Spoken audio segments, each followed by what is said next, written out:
All right, good afternoon, everyone, and welcome to the regular scheduled Taber Town Council meeting for April 22nd, 2024. Call the meeting to order and ask for an adoption agenda. Councilor McLean, Thank you, Mr. Mayor. I move that we amend the agenda as presented to move item 8.1 to be after 7.1, so it will become 7.15. so that would be the Chief of Police, Graham Abella, who's speaking to 7.1 to add for 7.15 to speak to the presentation format. Why? Chief Abella? So we don't have to have him come back twice here, yeah. All right. So I Thank move you. that we All adopt the agenda as amended. All right, thank you. Amended motion on the table. All in favor? Carried unanimously, thank you. And just to confirm, we are still waiting for Councilor Bruin. In favor, Mayor. Oh, he is there, all right.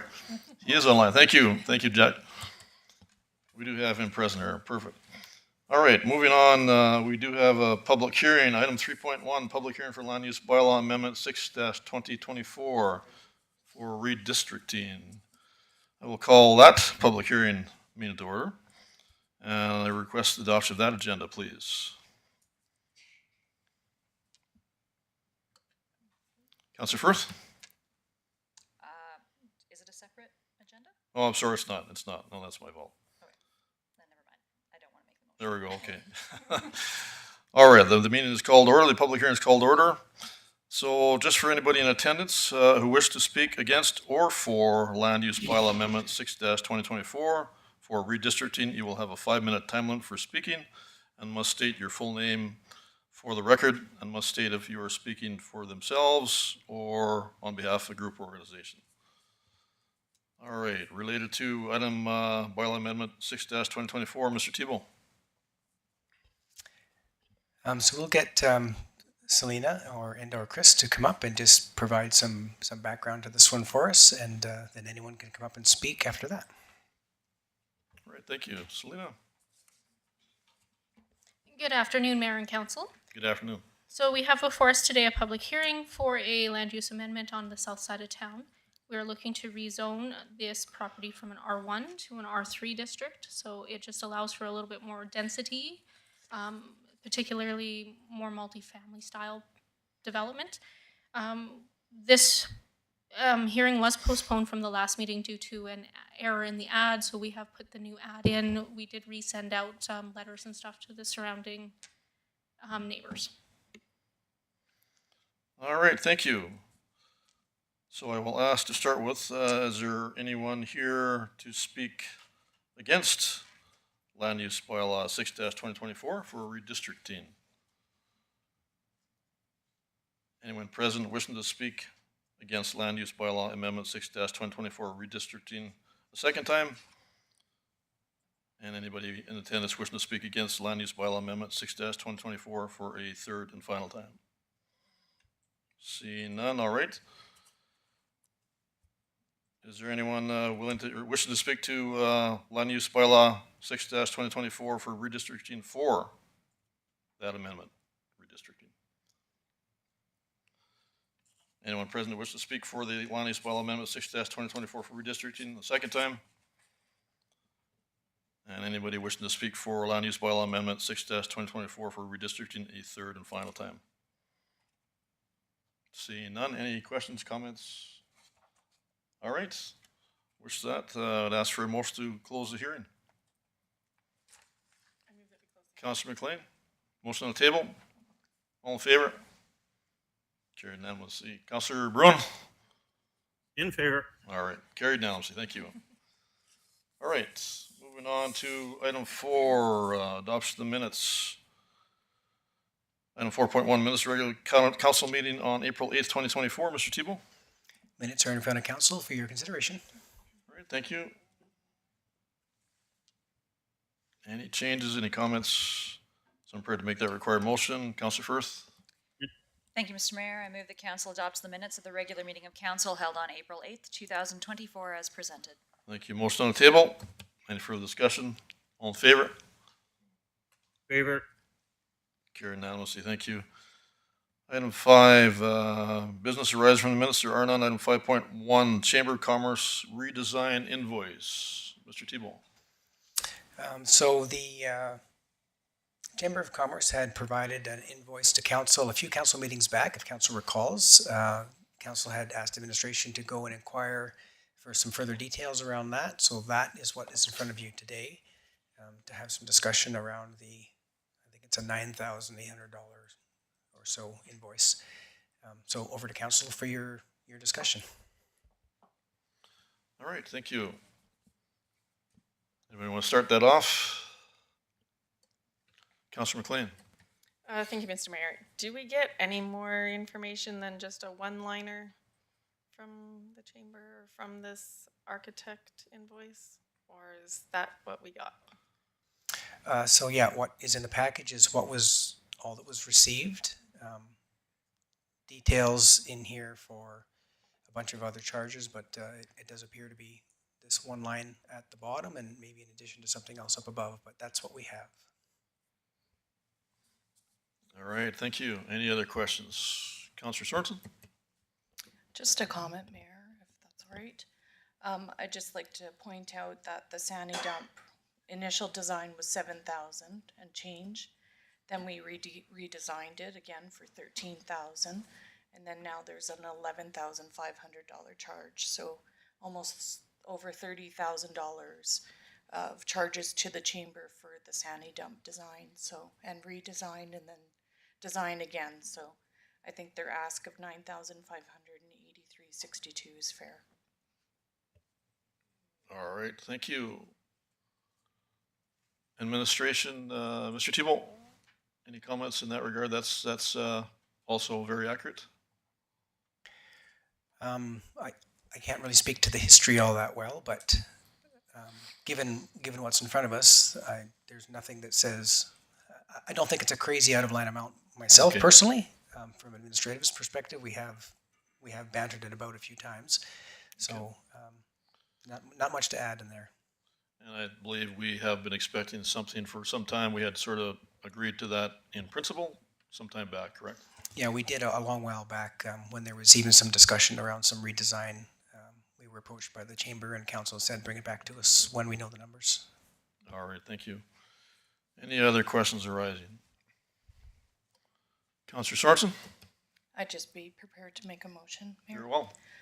That council directs administration to assist the Chamber of Commerce with a payment towards the redesign costs in the amount of $9,583.62 to come from capital reserves. All right, thank you. Motion on the table. Any further discussion? All in favor? Favor. Carried unanimously. Thank you. Item 6, bylaws. Item 6.1, second and third reading for land use bylaw 6-2024 for redistricting. Mr. Thibault. Again, we'll have Selena and Chris come forward to speak to the bylaw. This was the one pertaining to the public hearing we just had. All right, thank you. Good afternoon, Mayor and Council. We are seeking second and third reading for bylaw amendment 6-2024. We did have the public hearing earlier. Any of the comments we received in writing were included in that package, and we have not received any since. And yeah, we're just looking to rezone it from R1 to R3 so we can allow for a little more density in that area. All right, thank you. Any questions arising? Councilor Firth? Thank you, Mr. Mayor, through to Ms. Newberry. So I just wanted to clarify that if we do decide to move forward and redistrict this, that, and it does become denser, is adequate parking a condition of the development permit? Through Mr. Mayor to Ms. Firth. Yes, so this would be a discretionary use. It would be still required to meet all the requirements of our land use bylaw. Parking is something that we do consider in that. They can ask for variances. The Municipal Planning Commission could choose to grant those, etc. Because this is a discretionary use, there would be a notification to the neighbors and an appeal period as well in which they could appeal the project should they so choose to. So they would still have some agency further on in the process as well once we actually know specifically what would get developed on the lots. All right, thank you. Any other questions arising? Councilor McLean? No question. I just am prepared to make the first All right. motion, Mr. Mayor, that council gives second reading to bylaw 6-2024 to amend land use bylaw 13-2020 as presented. All right, thank you. Motion on the table. Any further discussion? All in favor? Carried Favor. unanimously. Thank you. Councilor Rumford? Member prepared. Thank you, Mr. Mayor. I was just ready to make the next motion. All right, very well. I'll make a motion that council gives third reading to bylaw 6-2024 to amend land use bylaw 13-2020 as presented. All right, thank you. Motion on the table. Any further discussion? All in favor? Favor. Carried unanimously. Thank you. Moving on to item 6.2, proposed Taber Municipal Police Commission bylaw 9-2024. Mr. Tebow. Looks like Mr. John McDonald had made it in, so we'll get him to try and stand up another time and present to us. If you could, please. It looks like we are looking for all three readings tonight, if council so sees fit. Thank you, Mr. McDonald. Thank you, Your Worship and Council. We're here today with the policy review.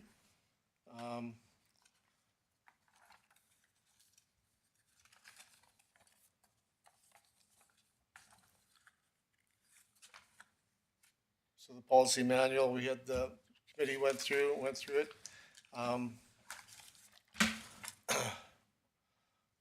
So item number 5, 2.1, item 5. In addition to assist with the application process and allow applicants to be better sense of working and work done by the commission. So what we asked for is that the new commission members that we come in may want to attend a meeting and have a better idea what goes on in the commission meeting itself. That was one change. Applications for commission will be provided to the commission chair. Commission will develop a subcommittee to review the applications and provide feedback and recommendations on the closed session council. Mr. All right. McDonald, Thank you, Mr. Tebow. just a question. We were speaking about the police commission bylaw. Is that what you're speaking to currently? Well, we can do the bylaw first. Sorry about that.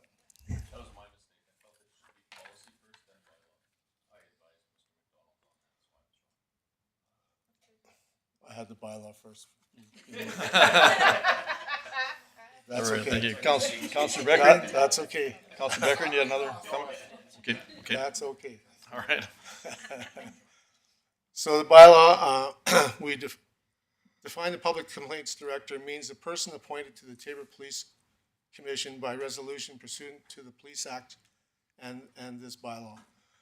Knowing that this is going to change down the road, we want to make wording compliant, so whenever it does change, we don't have to come back here and in between the reviews and ask for an amendment.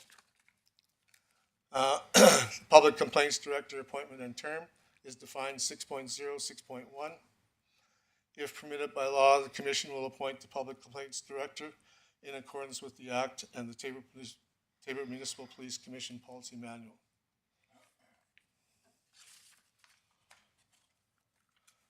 And those were the changes in the bylaw. All right, thank you, Councilor Becker. Yeah, thank you, Mr. Mayor. Yeah, Mr. McDonald, you referred to the PCD being changed, perhaps? It'd be a provincial. There's indication to that effect, but it's not in effect yet, is It's it? not in effect yet. We just want to make sure the wording's there, so we'd be compliant right away. Thank you. Follow up, Mr. Mayor. Sure, you bet. Is there any thought in your mind regarding the timeline on that particular change in legislation? I have not heard from the minister that he is going to proceed with that anytime soon, or appoint another member to our commission. I haven't heard anything, so. All right, thank you. Any other questions arising? Mr. Mayor, Yes, Councilor Bruin. I have a question. This is to reflect the recent changes regarding the provincially appointed members to commission. Have we got an actual definition of what that member is responsible for? Do they report to the provincial government, or they have equal voting? What is that? What is their position exactly? So each commission member, whether they're appointed by council or appointed by the minister, works with the commission, reports to the commission chair. And I don't know if there's a special meeting that he has to attend with the minister. I've not been privy to that, but I do not think that's the case.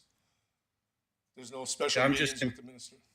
I'm still just confused why the province decided to appoint members to our police commission, second oldest police force in Alberta, that they decide to all of a sudden stick their nose in our business with this. Well, I can't give you a real clear answer for that. I'm pretty sure there's a lot of people still confused about that whole scenario anyways, but I'm looking upon it as not to be any kind of negativity. I think it's a policy the government wants to have in order that they can assure that all commissions and throughout the province are following the rules and making sure everything is fine. And I'm going to take the high road on that just to make sure that it's easier in the commission meetings that, it's working well for us, and I haven't heard any negativity here in the province yet. All right, thank you, Okay, Mr. McDonald. thank you. That makes very good sense. Councillor McLean. Doesn't. Thank you, Mr. Mayor. I'm prepared to make the first motion that Very council well. gives first reading to the Tabor Municipal Police Commission bylaw 9-2024. Thank you. Motion on the table. Any further discussion? All in favor? Favor. Carried unanimously. Thank you. Councillor Sorensen. Thank you, Mr. Mayor. I'd like to make the second motion that council gives second reading to Tabor Municipal Police Commission bylaw 9-2024. Thank you. Motion on the table. Any further discussion? All in favor? In favor. Carried unanimously. Councillor Renfort. Thank you, Mr. Mayor. I'm ready to make the third motion, that council unanimously agrees to proceed to third and final reading of the Tabor Municipal Police Commission bylaw 9-2024. Thank you. Motion on the table. Any further discussion? All in favor? Favor. Carried unanimously. Thank you. Councillor Firth. Thank you, Mr. Mayor. I'd like to make the fourth motion. I move that council gives third and final reading to Tabor Municipal Police Commission bylaw 9-2024. Thank you. Motion on the table. Any further discussion? All in favor? Favor. Carried unanimously. Thank you. So thank you. All right. Moving on to item 7.1, proposed changes to Tabor Municipal Police Commission Policy Manual. Mr. Tebow. We have the same two folks that will be presenting the policy adjustments at this time. All right. Thank you, Mr. McDonald. Here again, it's more clarification, and so page 4, policies adopted by the commission to govern its members' relationships, staff, activities, and guidelines used by its members and staff. The Police Commission in carrying out the commission's responsibilities and obligations under the Police Act and the Freedom of Information Protection Privacy Act and Police Commission bylaw 15-2023. In addition to the Tabor Municipal Police Commission will abide by applicable policies set out and approved by the town of Tabor. This is just to reflect an instance where the commission may not have had their own policy in place, but we abide by the town's policies. So we're in compliant, and there's no debate. Page 5, 2.1, section 5. Town of Tabor will accept the application for vacancy. Applicants will be provided with the information package containing sections 28 and 28.1 of the Police Act, as well as a copy of 1.1 to 1.5 of the Commission Policy Manual by the Chief Administrative Officer or designated. Applicants will also be encouraged to attend an open session of the Commission meeting to get a better sense of the work being done. And that's just to assist the application in making a final decision whether he or she wants to be part of that team. Applications for the commission will be provided to the commission chair. Commission will develop a subcommittee to review the applications and provide feedback and recommendations within the closed session of this council. So what happened last time won't happen.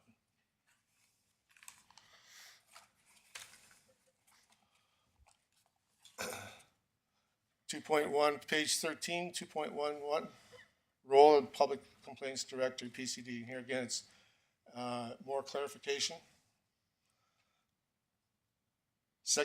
Paragraph 3, the PCD receives complaints from the public on behalf of the commission. The PCD is delegated by authority under the Police Act to receive complaints, liaison with the chief, and perform other duties on behalf of the commission as set in section 28(1)(3)(a)(g) of the Police Act. The police service and the PCD shall make available all complaints information pamphlets, section application B. The PCD will offer alternate dispute resolution and notify the chief of police that this has been done. Now, again, if and when that changes to a provincial police PCD appointment, then our PCD will not be in that position anymore.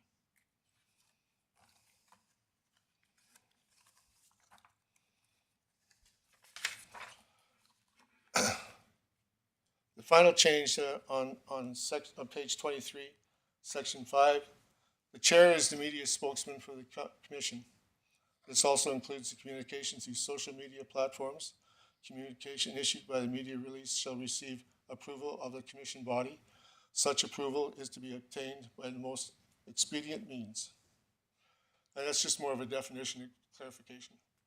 Who's going to report to what and report. So we just don't have a lot of people out there talking to the media. Councillor Beckering. Yeah, thank you, Mr. Mayor. Mr. McDonald, thank you for your work on the bylaw and the policy manual with the help of the chief, I'm sure.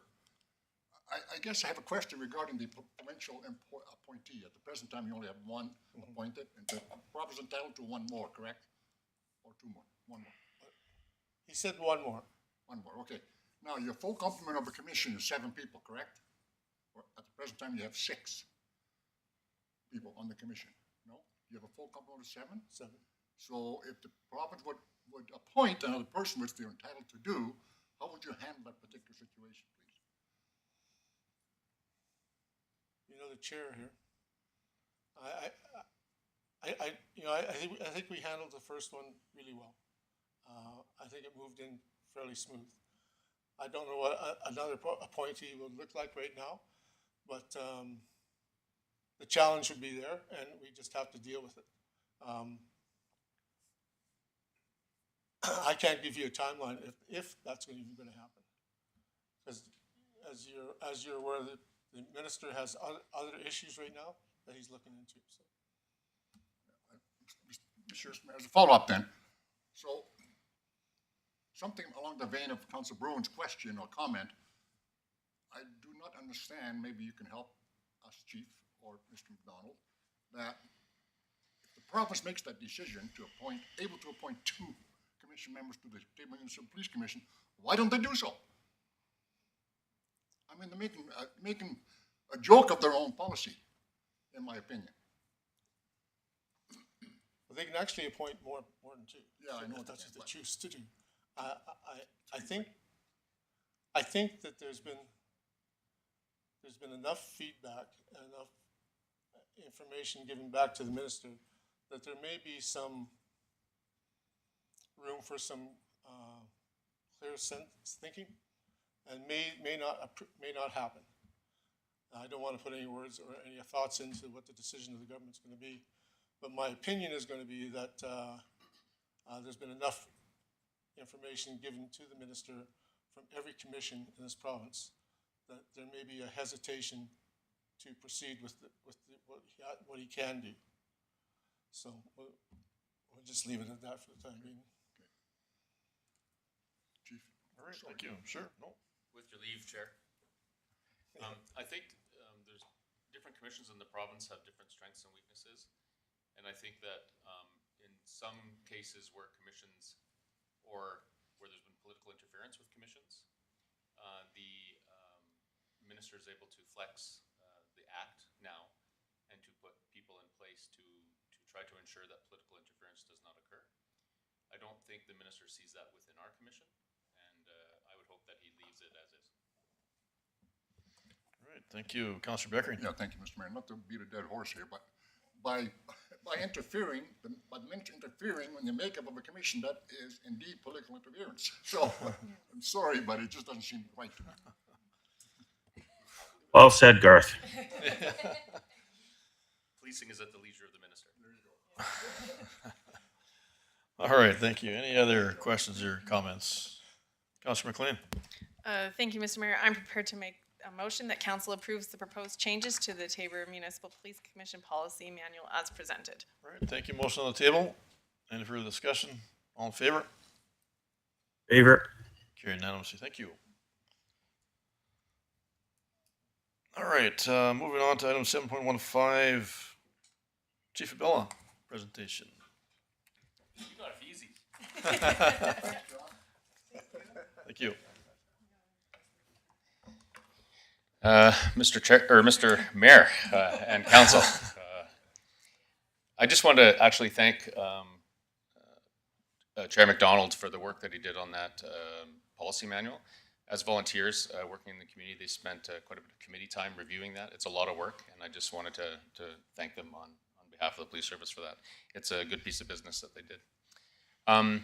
So I'm here today. I was asked to come and with the leave of the chair, present to the council in relation to some issues that we're having associated to drug use and abuse within the community. I think Councillor Bruin requested that I come forth and talk to you about some of the challenges that we're having. As you know, I've been quite vocal both on social media, in regular media, as well with my commission in relation to the challenges that we're having with drug use and abuse within the community. I first off want to lead by saying that I absolutely am supportive of a alternative model to drug use and abuse breaches of the Controlled Drugs and Substances Act for simple possession. My point here is not to stand here and say that people who use substances in community should be criminalized to the perspective of what happened in the past. But I do want to point out that police behavior, the behaviors that are associated with drug use and abuse, specifically hard use in our community, is causing me some concern. So I think the post that caught the most attention was the fact that within a few weeks, the Tabor Police Service had responded to 3 medical issues in which we had overdoses occurring in the community, where we had drugs that were laced with other drugs, not the drugs that the people thought they were using, causing overdoses. One which may have led to a death of an elderly gentleman. We're still waiting on the results of the toxicology on that and report from the medical examiner to make a determination as to whether or not that was a toxic death due to drug toxicity. But yeah, I wouldn't have said it if I didn't think it was going to be. With that said, since that time, we've had one more. We've had another person in our community overdose who needed to be resuscitated by family members that we responded to. And we're not alone in that. The region has also experienced an increase in the number of overdoses associated to drugs being tainted with other drugs. And to the point that just recently the RCMP, I believe, released a similar notification to the public as I did in one of the communities that they police in Alberta. So we're not alone in this. We're not an island where this is occurring. But my message to the community is this. When the federal government introduced changes to the Controlled Drugs and Substances Act and the creation of the Cannabis Act federally, they put into place a health approach to dealing with drug use in communities, indicating that it was a public safety issue, but not primarily a public safety issue. It's primarily a health issue. And I've yet to see a nurse attend any drug overdose in our community. I've yet to see a nurse or a public health official respond to any type of behavioral issue that's associated with drug use or abuse in our community. I'm yet to see any health official, other than at a hospital, deal with any type of overdose. So to put forth that it's a health issue without providing health resources, I think is an error. We are dealing with stimulants that are still illegal in the criminal code, are being told by federal prosecutors that they will not prosecute for simple possession of offenses.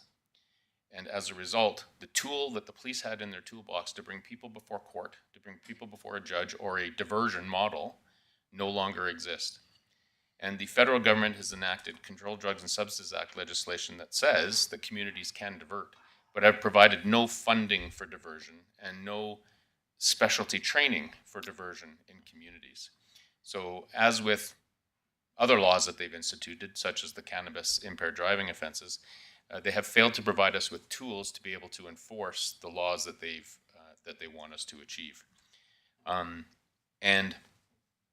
So that puts the police in a difficult spot. And I can, one of the best ways that I can talk about this is to give you a case study. Tabor Police were conducting an investigation into a drug trafficker who was trafficking crystal methamphetamine and cocaine in our community. And we ended up in a situation where we were able to enact a traffic stop near the Tabor Hospital. And we seized, at that time, about 33 grams of crystal methamphetamine. That's a significant amount of crystal methamphetamine in Tabor. Crystal meth is used by 1/10 of the point. So for each gram, it's 10 uses. And if you seize 33 grams, then you have 330 uses. This is more than just simple possession of drugs. We end up in an investigation.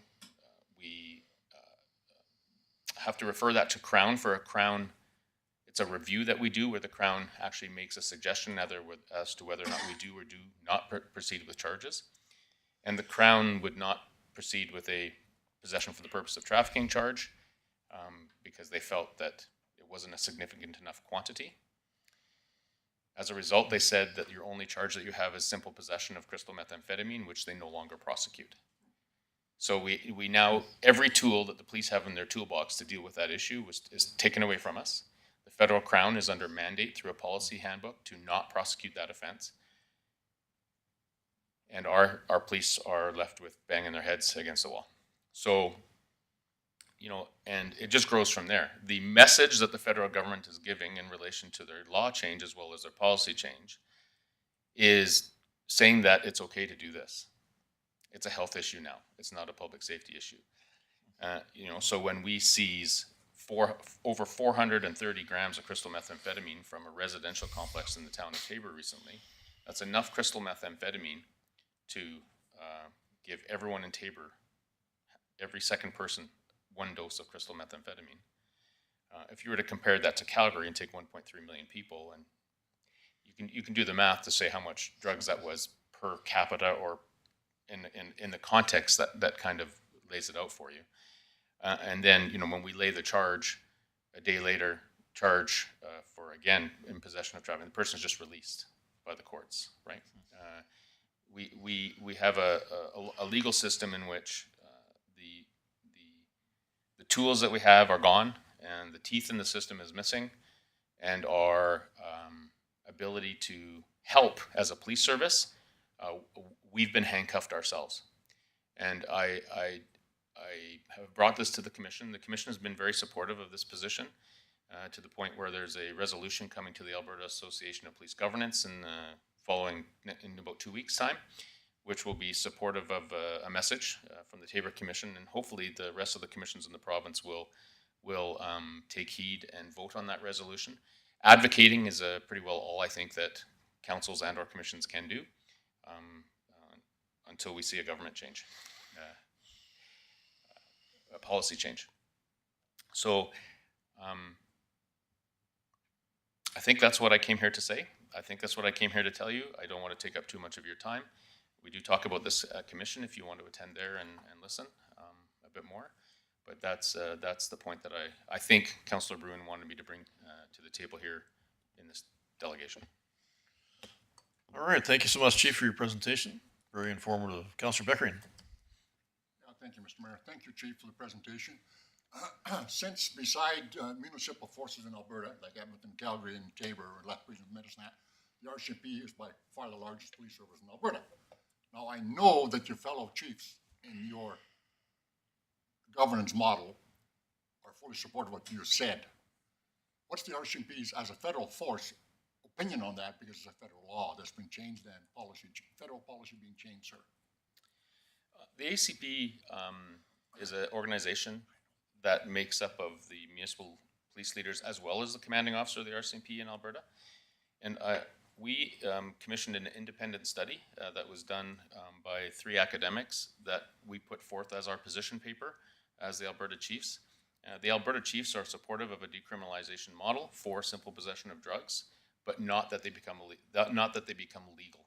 They still need to be illegal, but there needs to be a diversionary model or an alternative way to deal with people that are using simple drugs or hard drugs. Like, we don't want to criminalize them anymore. And that a recovery-based approach is the approach that we need, which thankfully the Alberta government is actually taking heed of and is going in that direction. So I would suggest that the RCMP, although federally mandated and not able to get on a soapbox as easily as a municipal police chief, are supportive in the same way as the ACP, exactly the same way, just maybe not able to be as vocal. Thank you. Thank you, sir. All right, thank you. Any other questions for the chief? Mr. Mayor? Councillor Barone, you bet. Yes, question for Chief. This is a federal mandate or federal, right word, that it's their law. Can the Alberta government make a law saying it is illegal and we can charge them for possession when it's like that quantity is ridiculous to say that's a simple possession? That guy's a trafficker, and it's so ridiculous. And I feel the problems that our local police are dealing with there, but we see all these prowlers at night in Tabor. Westview's been terrible lately. They're doing it because they're looking for drugs. They need money to buy their drugs. And we're doing nothing to fix this problem at all. And it's frustrating for the people. Can the province actually say, no, this is a law in Alberta that's not legal? Absolutely. Mr. Mayor, Yeah. thanks for that information with regards to Westview. As you know, I live there, and we did catch that prowler the other night and did charge them. Oh, good. I'm still waiting on video from you, sir.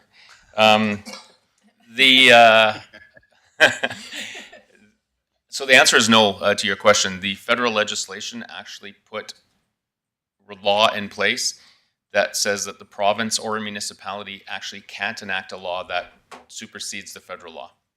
So they covered that off. But is that not the same as saying you're legal to drink at 18 in Alberta, but 19 in Saskatchewan or BC? Like, does that not follow the same? No, liquor laws fall and consumption laws for alcohol fall under provincial jurisdiction, and drug laws fall under federal jurisdiction constitutionally. That's something I think we should look at with the provincial government. All right, thank you, Councillor Effort. Thank you, Mr. Mayor. Thank you, Chief Abel, for coming. When I was on the police commission is when the commission was starting to draft the letter. So the thought is now that at the AAPG, you guys are presenting that letter on hopes that they will take that kind of mission statement on as your guys' view to hopefully put more voices to follow up, what our commission feels like it should be. Yes, the commission has written a resolution with several whereas statements that they're putting forth to the conference that will be occurring in 10 or 12 days. I can't remember the exact date, but and there a vote will happen to determine whether or not that resolution is accepted by the APG, and if it is, it will move forward to government. Perfect. Thank you. All right, thank you, Councillor Beckering. Yeah, thank you, Mr. Mayor. Yeah, Chief, you were talking a few minutes ago about the diversion being taken away from the police service because you no longer are able to proceed as you did previously. So, I know that the safe consumption or safe injection sites in British Columbia, and used to be in Alberta, not any longer, at one time were a diversionary tactic as opposed to charging people. What's your association's view on that now, please? So supervised consumption sites in the province, I don't think any of them were ever safe. But supervised consumption sites in the province, so when they first came out, I was in the meetings when we were discussing that with the former NDP Minister of Justice, Solicitor General, were made for opiate use. We through evidence-based research, we determined that opiate abuse can be dealt with through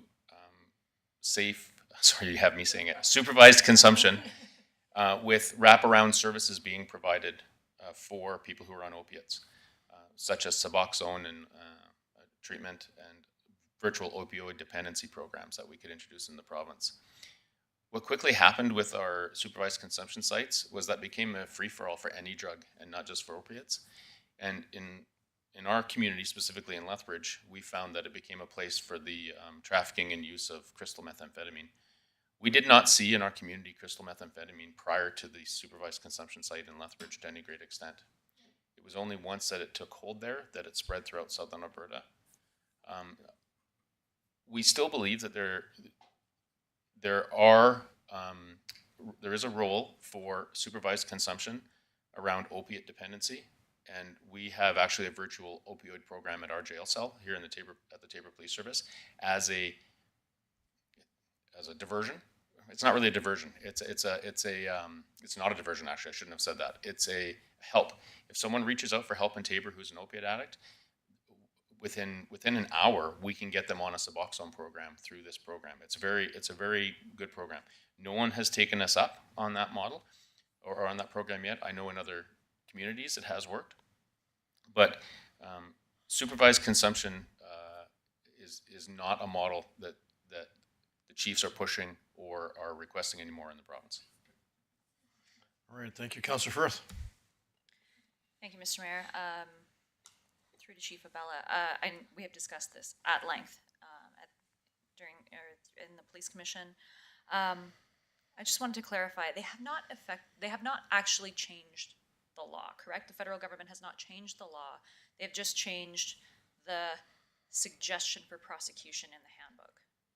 That's correct. It's still illegal to possess any cocaine or crystal methamphetamine or any opiate that's not prescribed. They directed through policy, through a policy guidebook to federal prosecutors, a policy decision to not prosecute. And so have you seen a change in behavior among individuals who traffic drugs in our community because of this change? Yes. So what we see now is that, it's interesting, right? Because we actually have relationships, probably not the most positive ones, but with the people who traffic drugs in community. Many of them are users as well, and we deal with them through behavior. But what they'll tell us is that they will possess smaller amounts of drugs and traffic smaller amounts of drugs more frequently because they know they will never face prosecution for the simple possession of the drugs. So that's a behavior that we've seen change.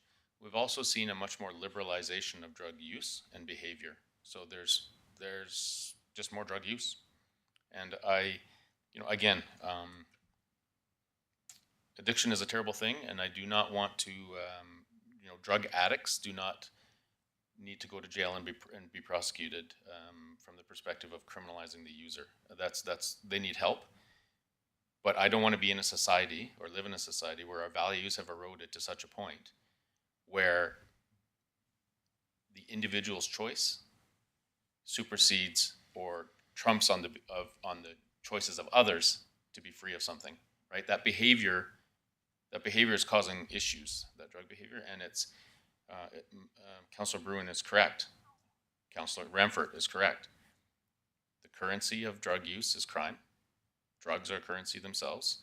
Criminality is happening as a result. Thefts are occurring. Mischiefs are occurring. All those types of things. And that's driving it. So we're seeing an increase to pre-COVID times now. You saw the stats this last month in the Police Commission of theft from motor vehicles and et cetera, fueling drug markets. But we're also seeing behavior that's not that we didn't see in the past. Like in our community, it's not as bad, but in Edmonton, police cars are getting rammed by people who are high on drugs, and people are fleeing because of the crystal methamphetamine use. They're taking police on pursuits, which we don't chase anymore, but their behavior is becoming a risk to public safety. But the federal government sees it as a health issue, and this is the political teeter-totter that's occurring. All right, thank you, Councillor McLean. Thank you, Mr. Mayor. I know this is like a hard thing to do, and I understand that your hands are completely tied, but is there anything that we can do as a community to try and deal with it in some way? Is there something that we can do? Well, I think if the federal government would fund a diversion model, I think the community would come together for some sort of diversion model, and that's something that we could enact.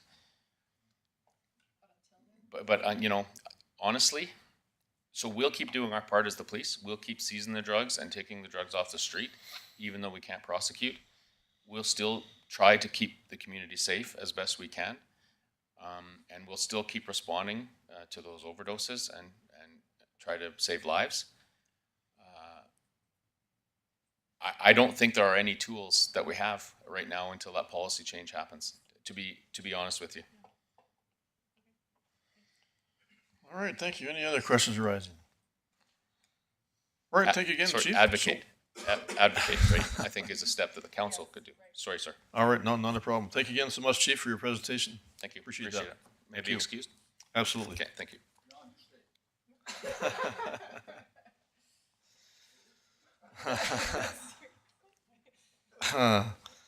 All right, moving on to item 7.2, 2023 audited financial statements. Mr. Thibault.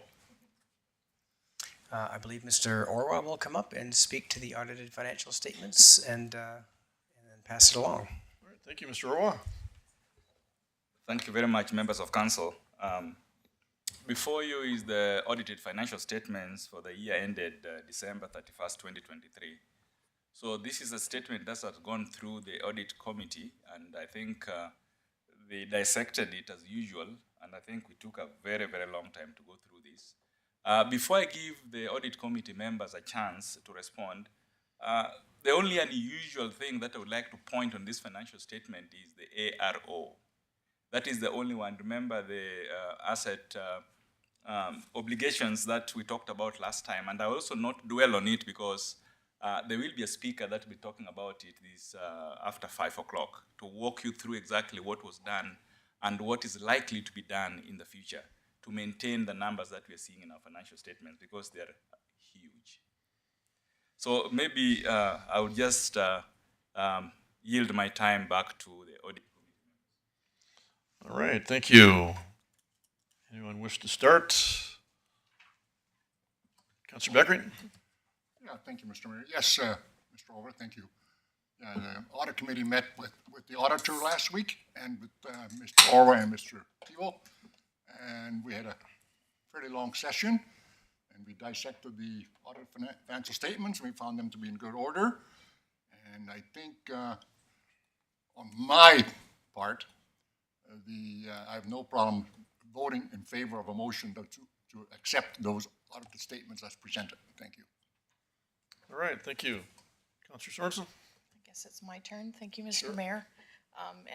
Mr. Orwa took my hot topic of the 15 million that we're going to discuss later for the asbestos kind of, just like your, your depreciation of assets. This is going to be another item that we're going to see year after year. And then we just unfortunately pay high interest rates, but Mr. Orwa has taken advantage of us actually benefiting from those high interest rates for our investments. So we're sitting pretty good, and yeah, I'm okay with also accepting the financial statements as presented.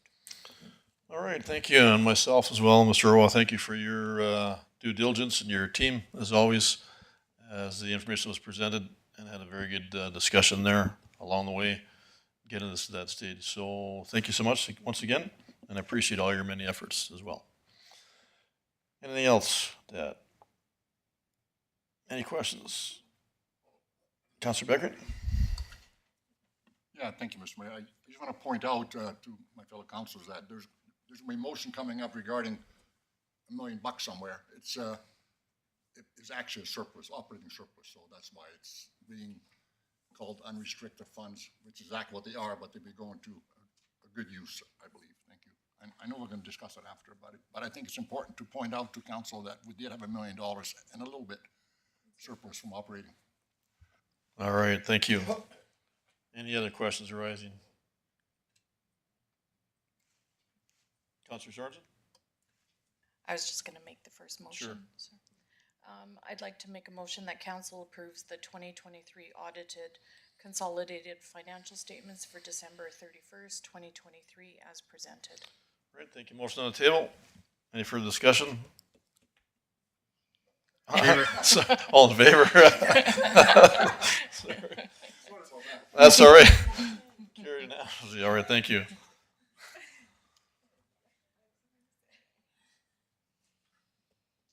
All right, Counselor Beckering.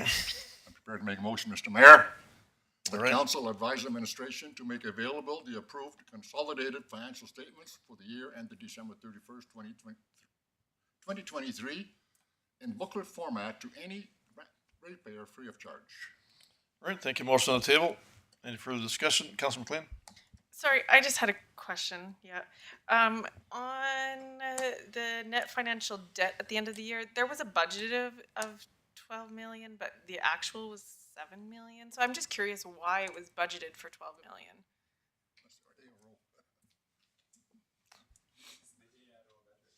Oh, I see. Okay, that's fine. No, that's okay. I get Okay. that now. All right, thank you. Once again, motion on the table. Any further discussion? All in favor? Favor. Okay, now, thank you, Councilor Firth. Thank you, Mr. Mayor. I was going to make the other motion, but Councillor Beckering beat me to it. So I'll make the third motion. I move that council approves the transfer of $1 million from unrestricted funds to restricted, $950,000 to capital reserves, and $50,000 to operating reserves to be used in 2024 for the ARO invoice. All right, thank you, Councilor Sorensen. Okay, very. Motion on the table. Any further discussion? All in favor? Carry none. Favor. Thank you, Mr. Orr. Thank you. All right, on to item 7.3, Recreation Board request. Mr. Tebow. Yeah, not Councillor Tebow. We'll have Mr. Brian Martin come up just to present a bit of background on this one, and then over to council for discussion. All right, thank you, Mr. Martin. Good evening, Mayor and Council. In a recent rec board meeting, the resolution was made to move the Trout Pond Committee to the rec board, and that was it was voted unanimously by the rec board to bring that to you at this time. All right. Thank you. Any question raised, Councilor McLean? Yes, thank you, Mr. Mayor. Is there any specific reason that the rec board wants to take this on? There's members here. You could ask them. Councilor Sorensen. I can speak. Go ahead. Councilor Bruin. Yes, thank you, Mr. Mayor. I think it's the Trout Pond Committee's done a fabulous job getting it established. And the Recreation Board, it is a recreational area, and I think it should be part of the Recreation Board's forte now. That we deal with a lot of the user groups out there and whatnot. It would be nice that we also were involved more with the Trout Pond. So I think it's time now, after the great job the committee's done, for it to move on to the other hands. All right, thank you, Councilor Sorensen. Thank you, Mr. Mayor, and that's exactly what I was gonna reciprocate, is that there's no financial decisions being made now.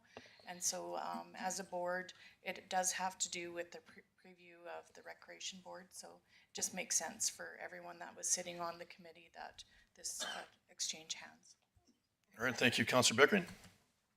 Thank you, Mr. Mayor. I'd like to ask the members of council who are on the Trout Pond Committee to make a comment if possible, please. Sure, thank you.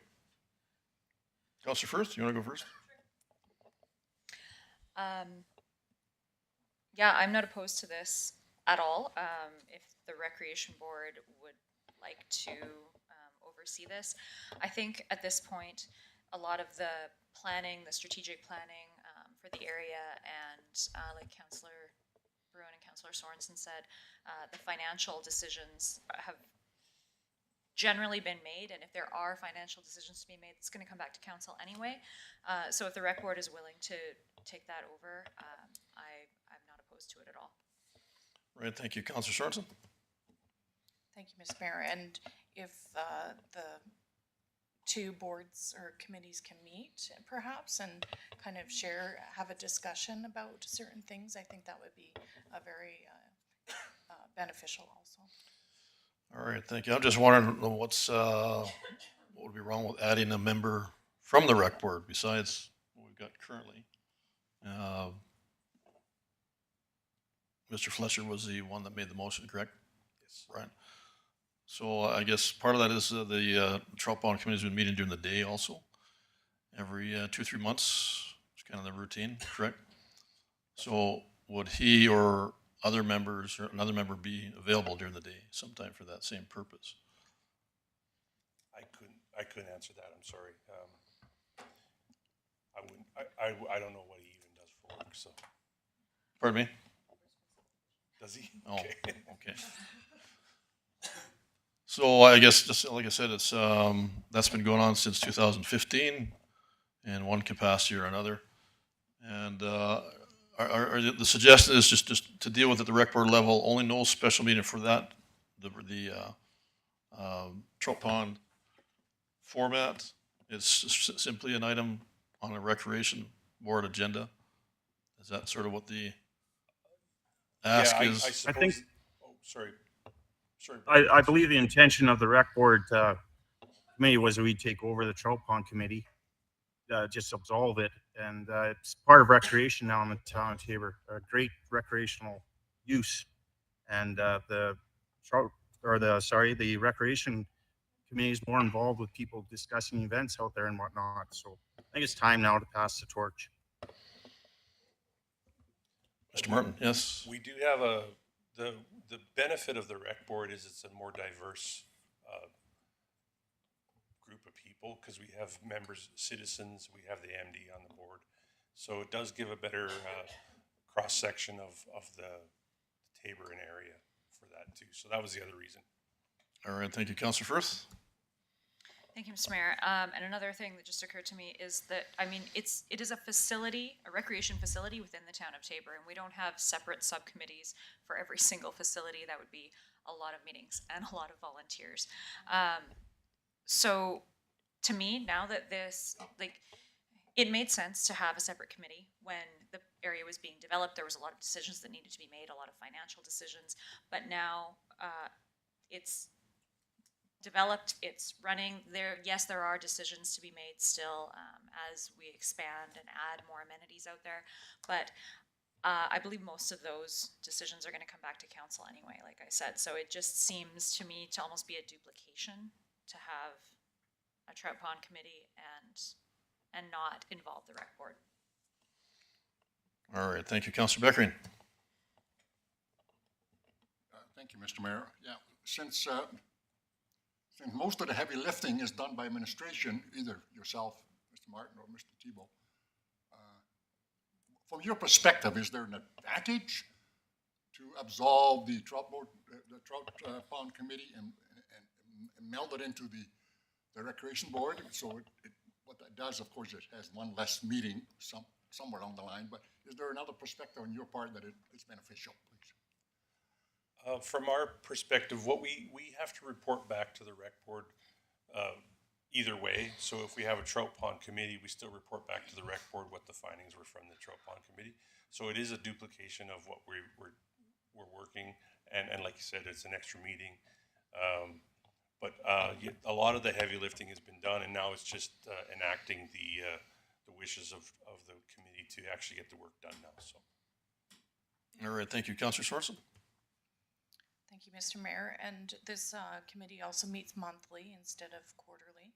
So maybe, you know, if something needs to be discussed, we can discuss it more urgently. And the committee felt that maybe they didn't know a lot about what's going around the Trout Pond, and so they just would like to have more information. And a lot of user groups do come to the rec board and provide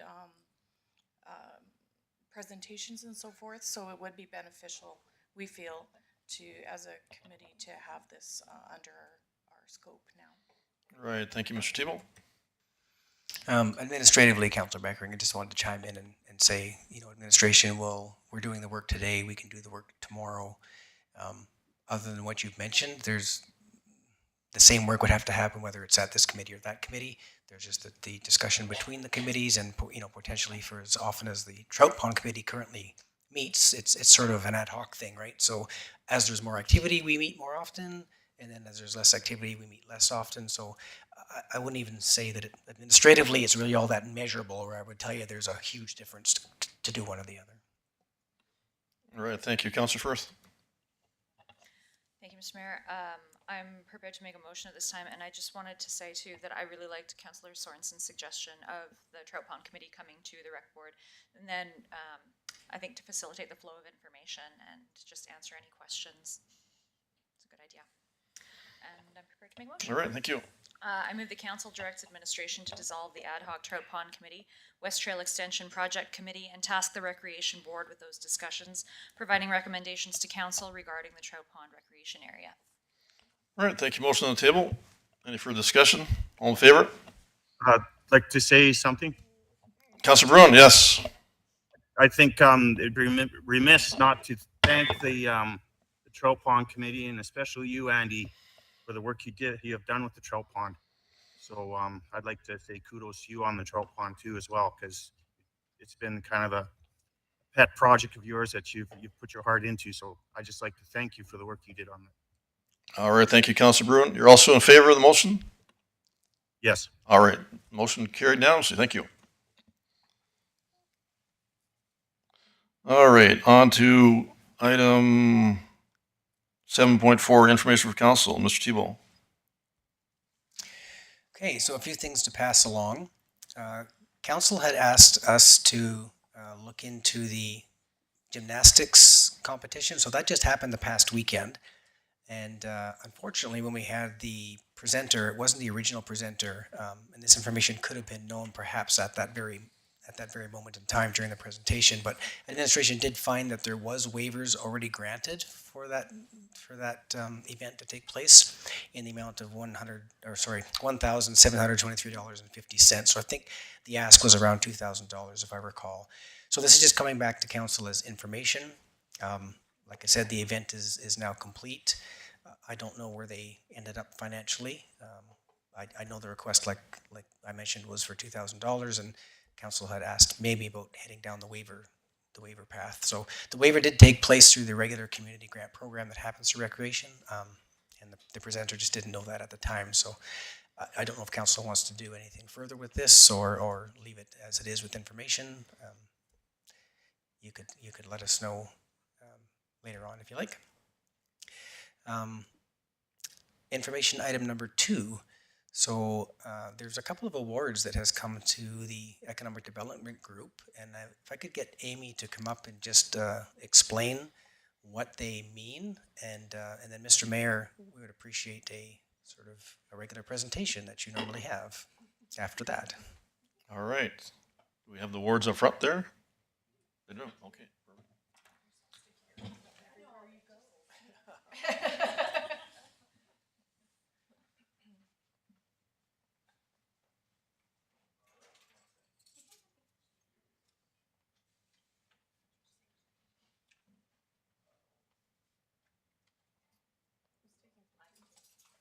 I was gonna say, anybody.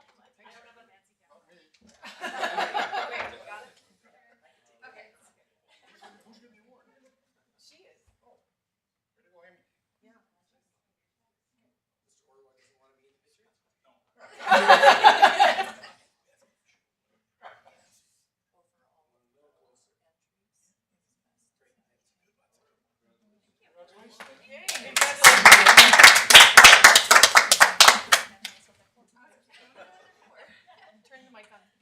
Yeah, so at the EDA conference last week, we won 2 awards for the Regional Immigration Program, the AIP program, with the 9 municipalities that we have involved with it.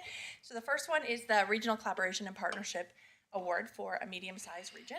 And then the second one actually is out of all of the categories, they pick one out of each size to be the best of the show in the province. And so we won that one as well, the best overall for our size community.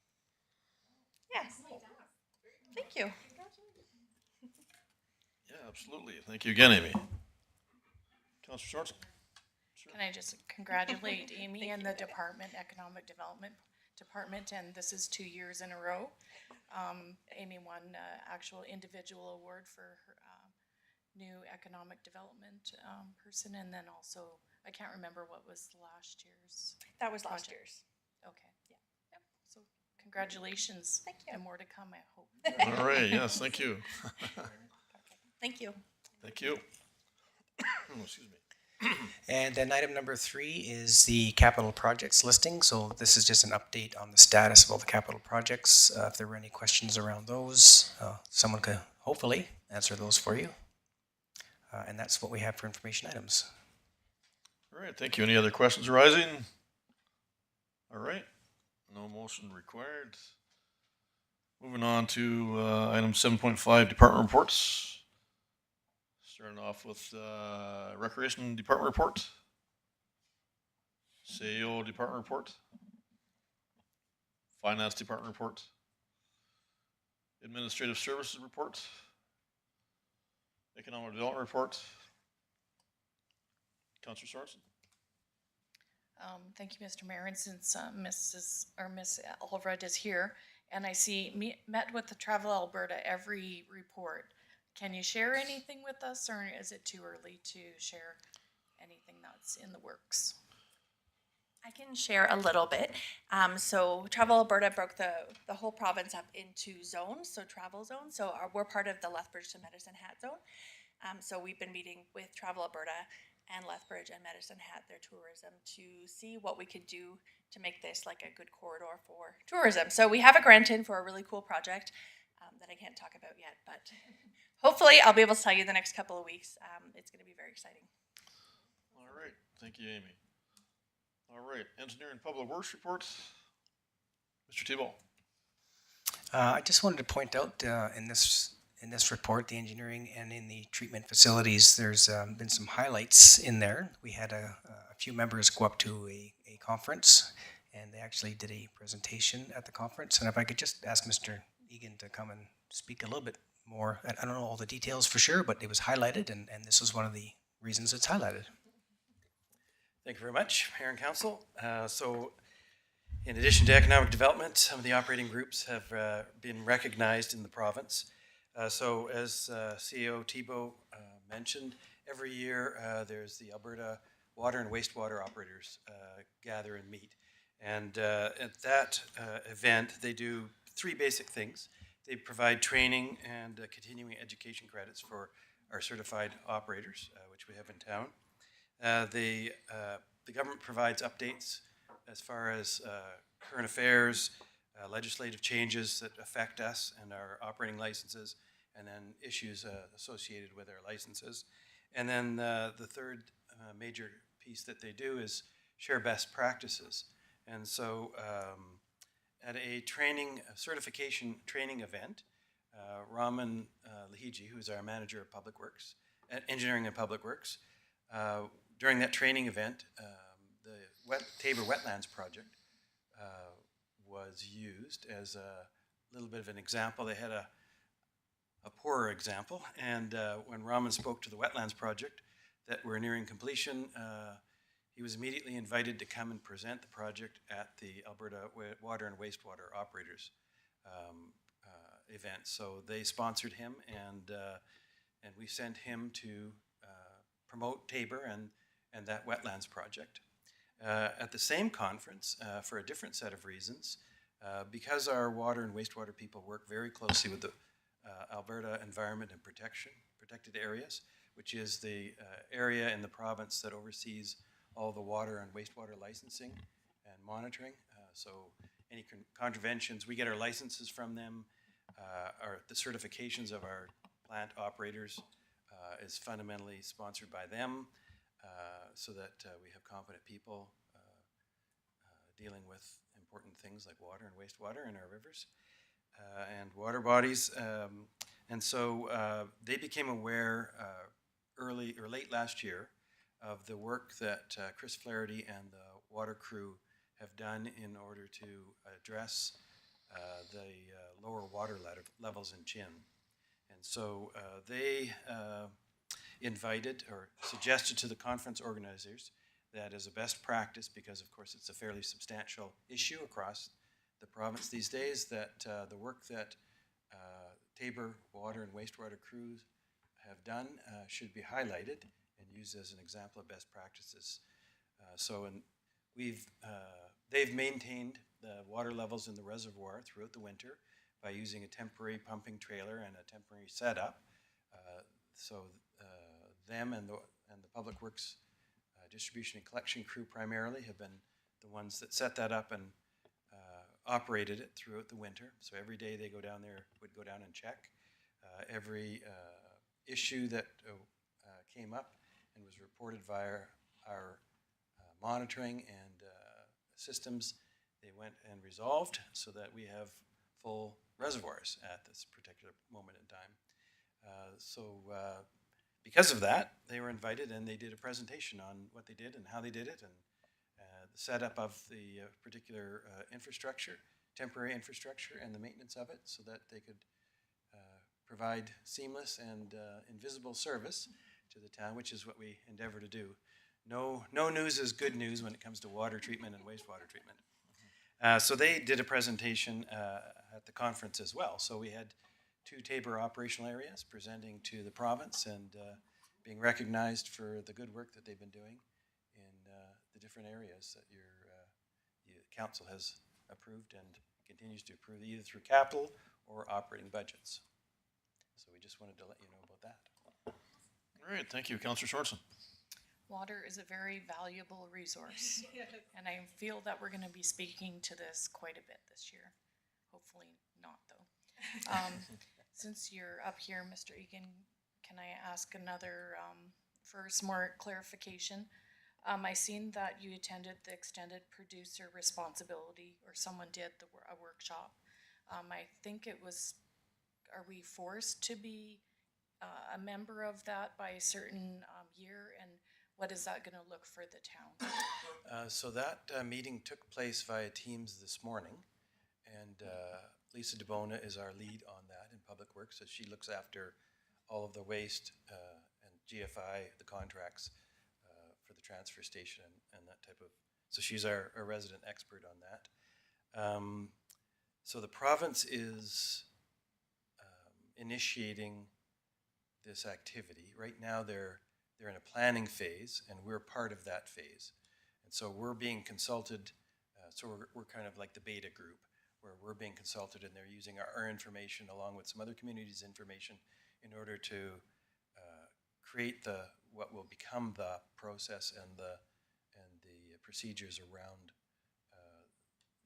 the new and updated responsibilities that will be, and theoretically will be transferred from the community and communities like ours onto the producers of products as they enter the commercial stream of consumption and recycling in the province.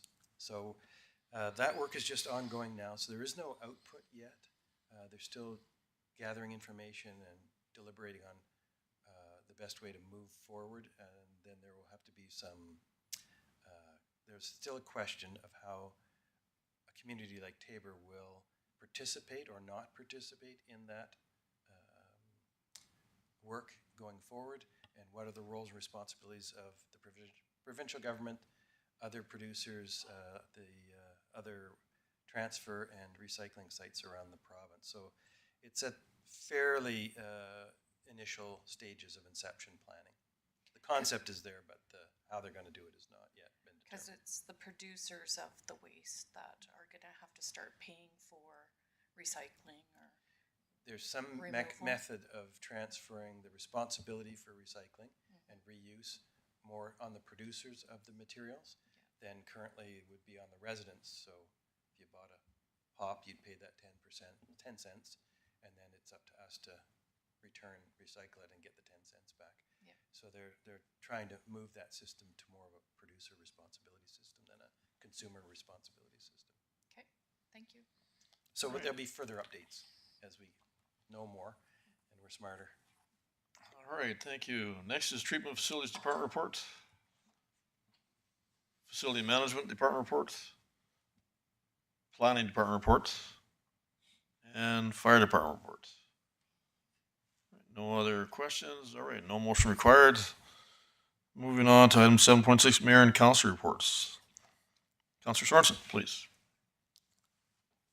Thank you, Mr. Mayor, and I attended most of my meetings, but the most important one that I felt that I attended was the Economic Development of Alberta Association Conference, and I feel it's very valuable as a council member to attend. I attended sessions on egg and agri-food, energy, the state of manufacturing and transportation of the logistics of their end products, establishing a specialized industrial zone, unlocking growth opportunities with economic corridors, and addressing social issues for during economic growth. So a lot of information and more to come as I kind of digest all the information that I received during those meetings. All right, thank you. Councillor Emford? Thank you, Mr. Mayor. I attended all meetings I was able to, and then I just wanted to talk about the Tabor Pro Rodeo. It's this weekend, Friday, Saturday. Tons of fun. Put your cowboy hat on, Garth. Come on down there.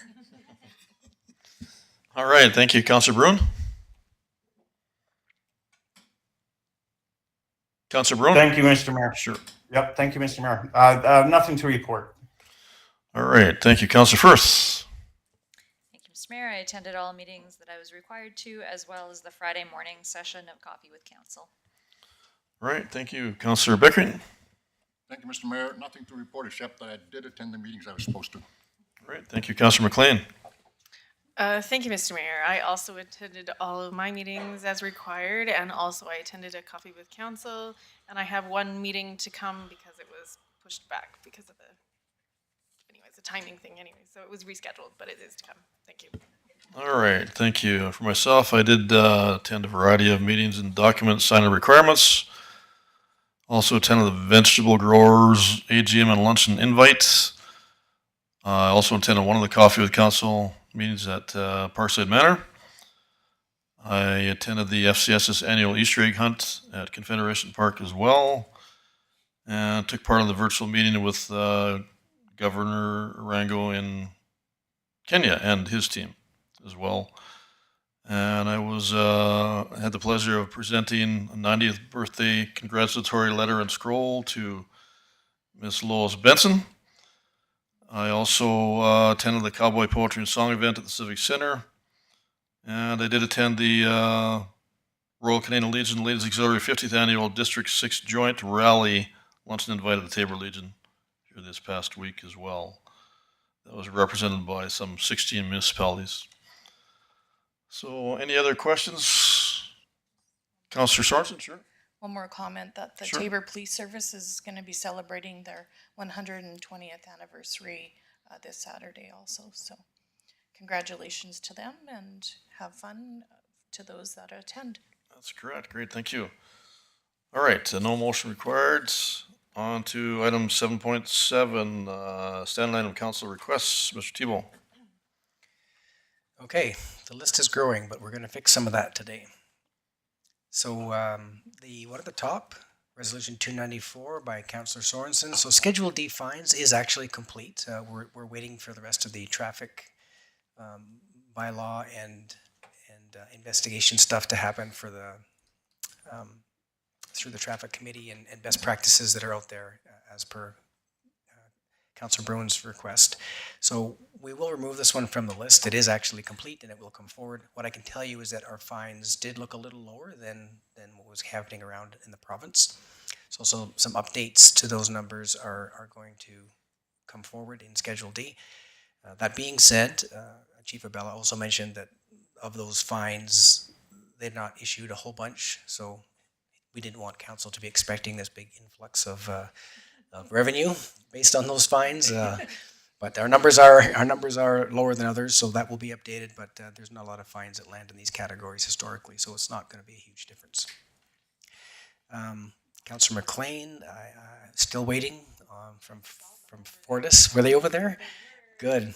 Still waiting back to hear back officially from Fortis whether they have any concerns with the sidewalk extension there. Mayor Prokop, we're still working on the auditorium and the large ice systems. What I can tell you is it appears that the auditorium could definitely use a new system, and that is looking to be somewhere between depending on who we talk to, a $16,000 to $25,000 system in the auditorium. The large ice. We've actually been told that the sound system itself the components are probably just fine for both of our folks. The acoustics in that building is the problem. And so we're doing a bunch of acoustics modeling at the moment, and we'll bring back to council what that acoustics modeling turns out to look like. But it's a little more than $25,000 to appropriately, get all the cement open surfaces so that they're baffled correctly and it sounds something that you can actually hear and understand. I was at the gymnastics thing this weekend, just popped in to have a peek at it, and Chris Wynn had his system there.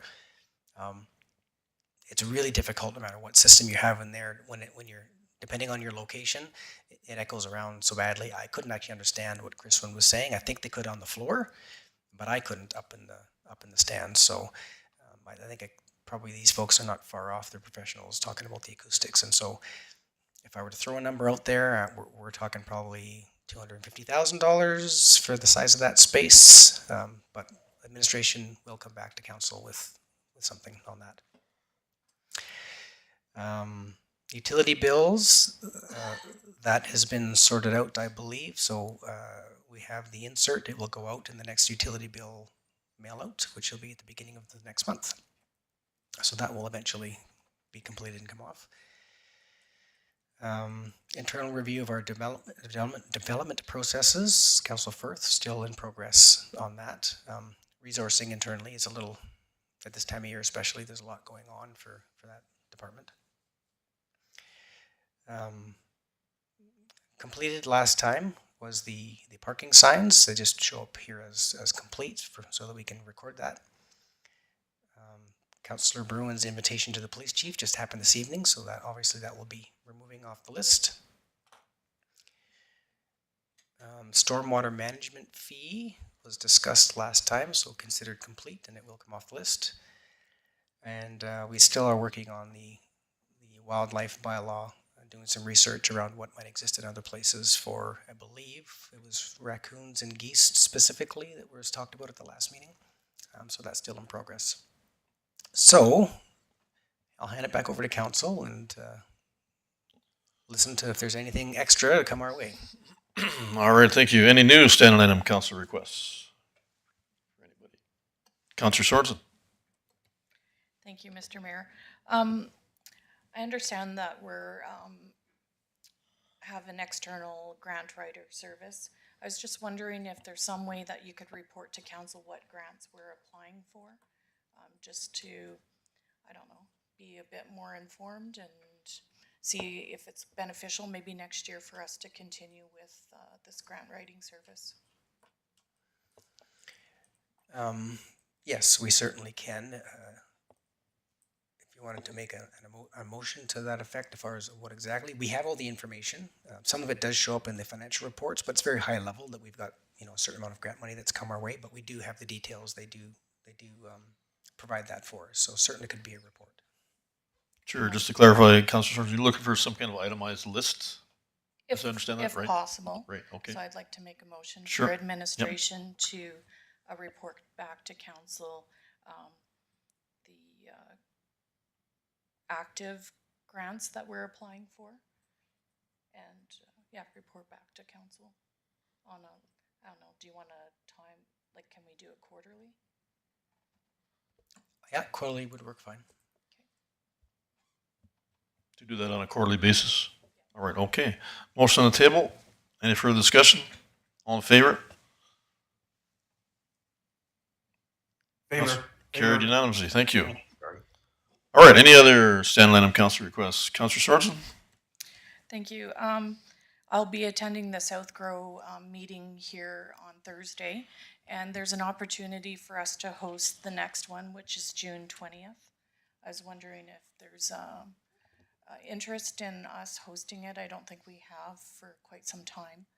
It would require us to provide a supper or a meal of some sort, but perhaps there's something that we can present to them also and share with the members of the South Grow committee. All right, just to clarify, that date is June the 20th, you said?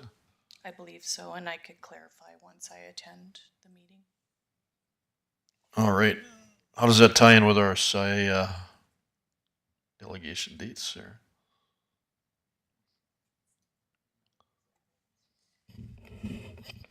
believe the Cyan delegation is heading back on the 18th Okay, great, thank you. / Okay. 19th. All right, thank you, Councillor Sorensen.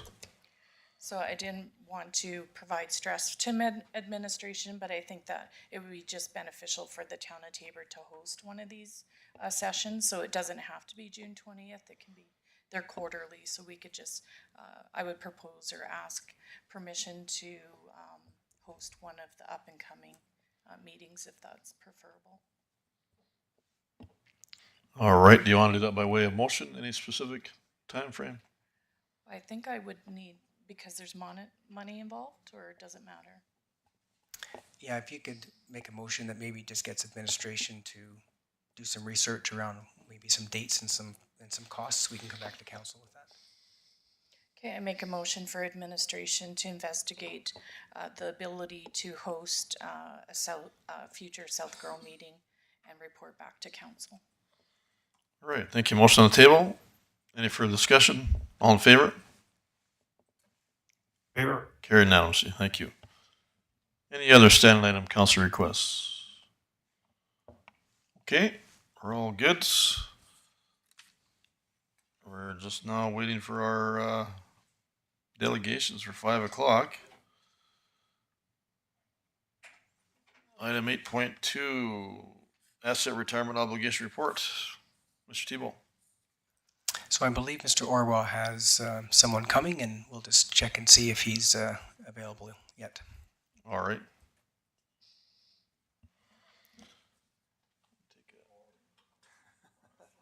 Take a break after our delegation. Can't really.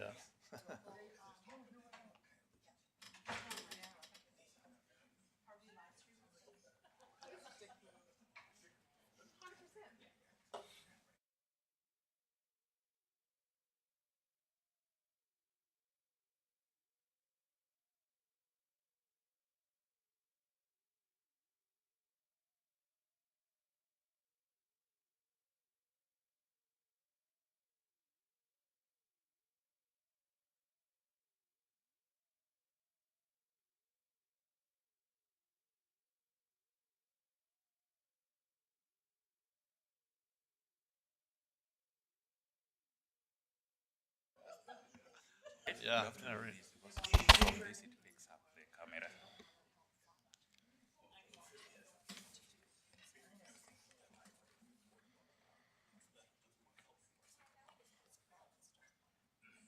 All right, moving on to our next delegation item. Item 8.2, asset retirement obligation report. Mr. Thibault. Okay, so it looks like we have some presenters here for us to talk about the ARO. I don't know if Mr. Ora wanted to provide any introductions or maybe a little bit of background. And then the presentation, if there's something for me to go through, I can do that, or you could use the... Go to the actual presentation. Right there. So thank you very much, members of council again. We talked about ARO earlier when we started, when we were looking at the financial statements. And I think one of the questions that was there, and I think had been asked, was people were seeing a debt. We are normally used to seeing net surplus in our financial statements, that is in the balance sheet. But this time we have a net debt. What that means, if we were to close the town today and wind up, we look at our total assets and less liabilities, we get that 7 million that Councillor McLean had asked earlier. Now that 7 million debt comes as a result of the ARO, because this thing was very unusual. Now, prior to this, the only one that we had in our balance sheet was the post landfill closure, which was only about 296,000 then. And I think that will, the team here will explain some of those things, and I think there's some visual presentations as well to go with it. Now, I think the presenter is Graham Hawkins, and I always make fun of that name because I'm used to Graham, Graham, but this is Graham something. I'm not very sure where that one comes from, but when I challenged him, He told me that is the real spelling. The other one is fake. That's right. Okay. So Graham will be walking us through the methodology, how they arrived at that 12 million. Now, from the accounting standpoint, when we get something huge like that, we now do what we call retro.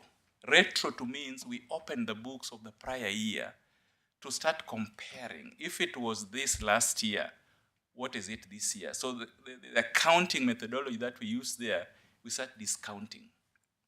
And I think that is why you see the number in 2022, then you see another number in 2023. But how we arrived at that 12 million, that is where the team is here, and they'll walk us through. So, Mr. Graham, please, it's your turn. Sure, thank you. Yeah, absolutely. Thank you. Thanks, John. All right. It is Graham, if you were All wondering. right. Graham Hawkins. I'm here with Logan Rexinger. We are part of 360 Engineering and Environmental Consulting Limited, based out of Calgary. Happy to be here and kind of walk through 3280 and ARO and everything that comes along with that. All right, welcome, gentlemen. Thank you. In regards to, so we do have a bit of a PowerPoint slide presentation. If who can control that, if that's sure.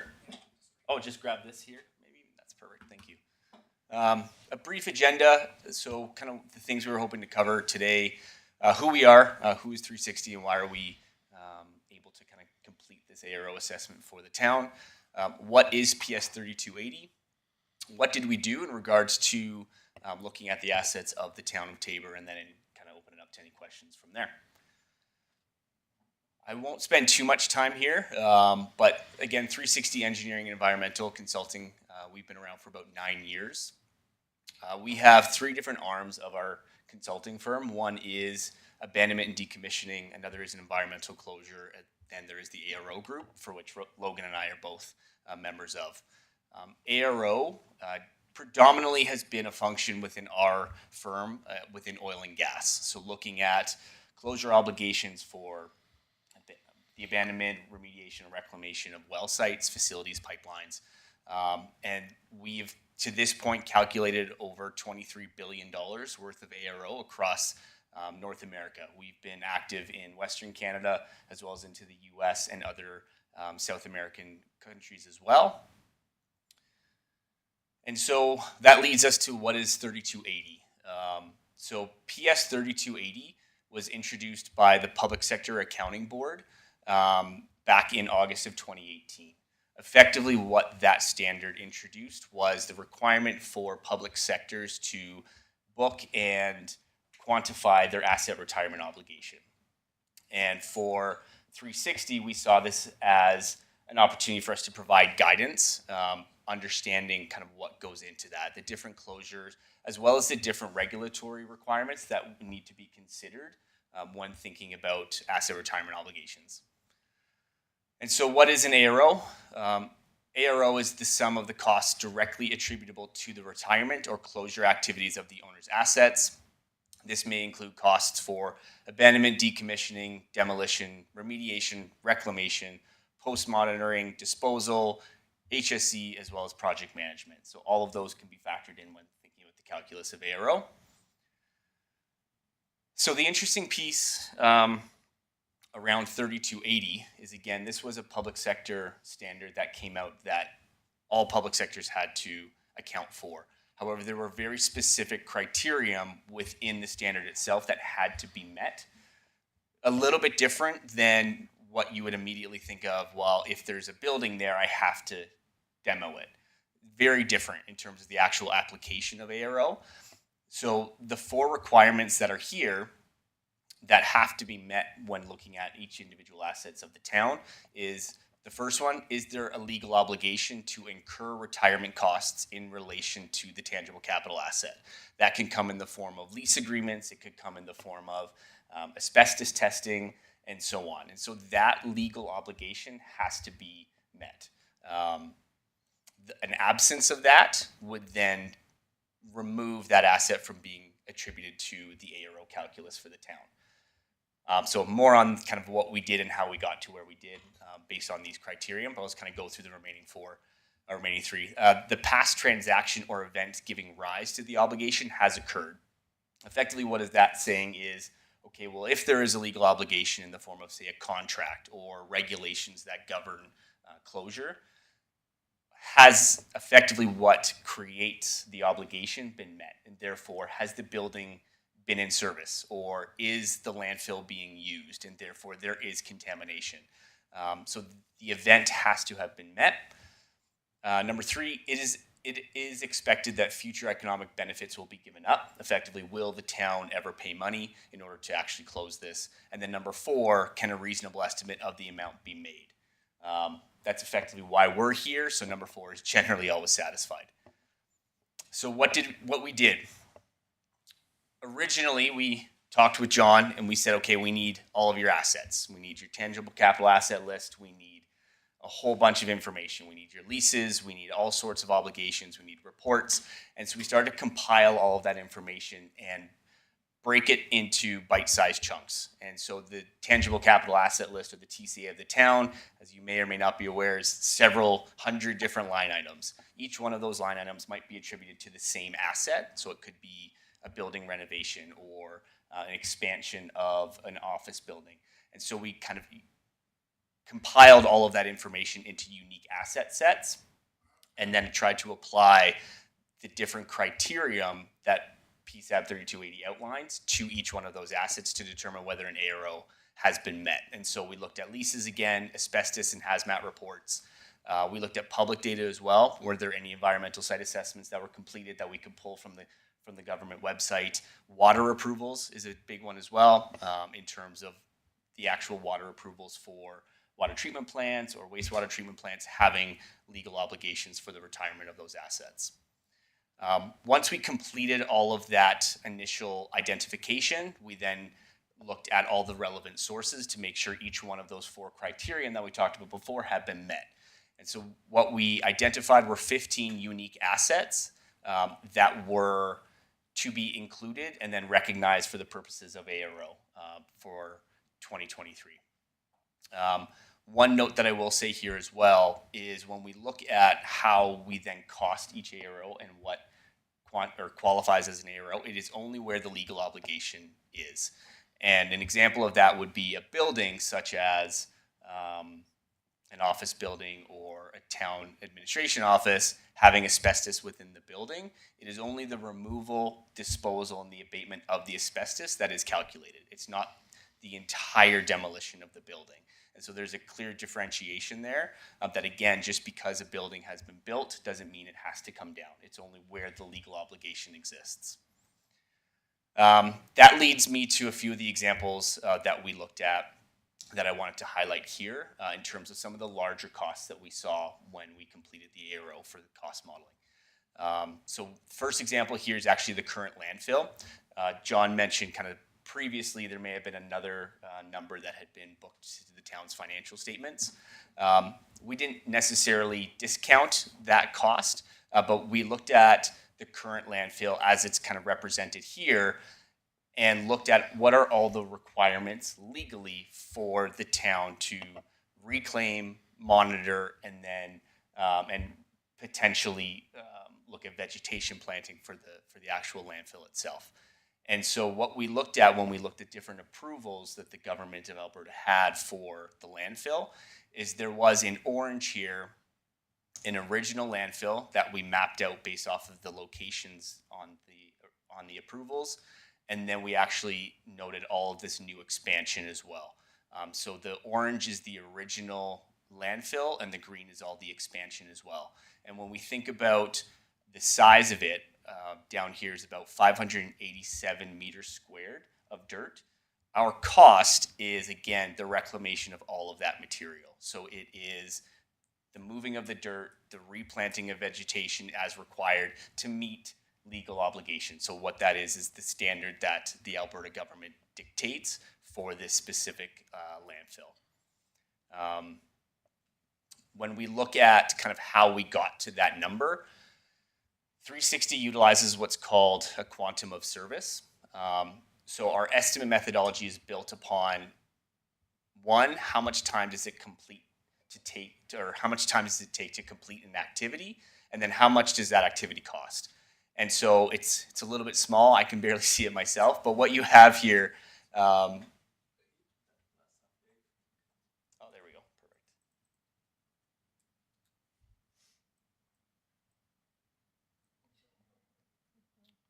So what we have here is all of the different activities that will be required based off of our experience to reclaim that land. So you have things from, again, okay, well, if you think about it from a quantum of service, okay, what is the activity that's required? Okay, well, it's the tractor for the topsoil. Okay, well, how much does that tractor cost?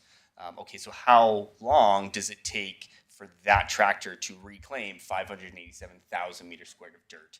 And so you can see the roll up here, individual unit rates, and then the actual time that it takes, and the per activity cost rolling up to the summation of $2.7 million for the full reclamation of that site. Things inclusive of that would be vegetation management. So are there any requirements for reseeding? Is the monitoring of that required? So generally, Alberta government requires at a minimum 2 years of vegetation monitoring before they will issue reclamation certificates. So all of that and the ongoing monitoring of that site is rolled into that total. Another example here was the wastewater lagoon. Similar, we looked at the location of it. We measured out each individual site. So here, an in-scope legal obligation exists for the lagoon and its ancillary facility. ARO will be calculated to reflect the compliance with applicable code of practice. So here we had another 405,000 meters squared for the land to be reclaimed. And that is, again, directly out of the water approvals that the reclamation legal obligation does exist. So again, estimates are based off of Alberta Environment Protection and Enhancement Act, which defines the requirements for reclamation activities such as earthworks, vegetation growth, soil erosion activities, and post-closure monitoring. Each ARO estimate includes a multiplier for safety and project management to account for safety training equipment, WCB premiums, and general contractor fees as well. Another example at the water treatment plant. So the in-scope legal obligation exists based off of the water approvals and was inclusive of the decommissioning and demolition of the facility itself as well. Demolition activities similar to reclamation was the quantum of service we discussed previously. Let's kind of go over here. So some of the different requirements that would be needed for the dozer, the dump trailer, all the way down to the travel distance to the landfill that would be required and the time it would take for the truck to go to the landfill, dispose, and then return to site. All right, thank you. Councillor Sorensen, any question? If it's all right, sorry to interrupt your presentation, but are these rates based on like the region, or are these just province-wide? Southeast Alberta, rates? yeah. Okay. So we were based off of Southeast Alberta. Again, having the two other execution arms of 360 gives us a lot of data into actual execution work. So completing, again, what's the cost for a dump trailer in this part of the province, not necessarily province-wide. Because it could be very different in northern Alberta versus south. Yeah, absolutely. Okay, thank you. Continuing on just, again, kind of examples, and don't want to take too much time going through this and leave it open for questions, but when we look at asbestos, which we've talked about before, here, just some commentary around that. In summary, we actually relied on hazardous material reports and asbestos sampling that had been completed in advance of our kind of completion of this ARO assessment.